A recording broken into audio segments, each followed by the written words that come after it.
to just give you a little overview of the Mac Aura Raven XIP. It's the biggest wash product that we have done for a very long time here at Martin.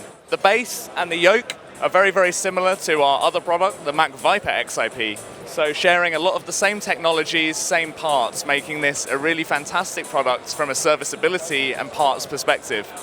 But let's go on to some more exciting features about the Raven. The Raven features a huge number of LEDs on its really nice large face. And you can probably see from the video here that we've got a huge number of different pixels, meaning you can achieve lots of really nice high resolution effects. The LED chipset in here is red, green, blue, and lime.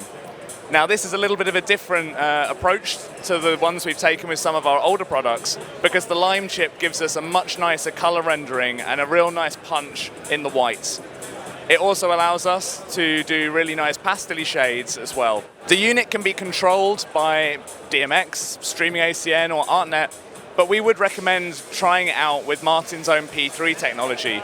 This means that you can keep the unit in a really low channel count and still get really fantastic utilization from all of the individual pixels and feed in lots of nice video effects as well. Of course, if video is not your thing, that's no problem. We can still do a load of different effects with very low channel counts by utilizing some of the hundreds of macro channels.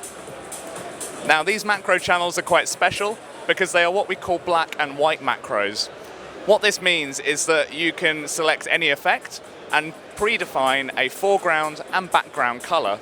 Speed, direction, and zoom also make each of these individual macros have a variety of different effects as well. So even if you're in a low channel count and you haven't got P3 or video, you can still get some really impressive looks from the Mac Aura Raven. Of course, this isn't the first XIP fixture that we have released. We started off with the Mac Aura XIP, and then we had the Mac Viper XIP as well. But what does XIP really mean? Well, obviously the IP means it has some sort of IP rating, which protects it from dust and water. But what is special about XIP is the way that we've approached that.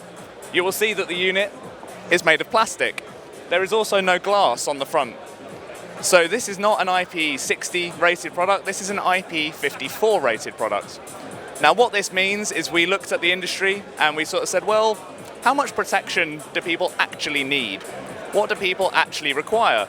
And the answer to this was most of the time they would be sat maybe at the front of festivals for a few months, that kind of thing. And you simply don't need that high level of protection to use the unit in that way. So we said, okay, well, let's lower the protection level to what people actually need, and we get these nice benefits. So for example, this is a perfectly usable product outside for many months at a time, but it only weighs 29 kilos. The plastic means that it keeps the weight nice and low.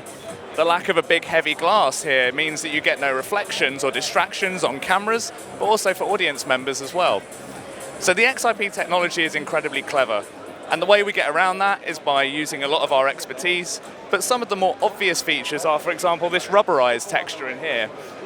So drawing in from Harman's wide experience as a company with connected car services, we were able to utilize the research of rubbers that we find in automotive applications as well.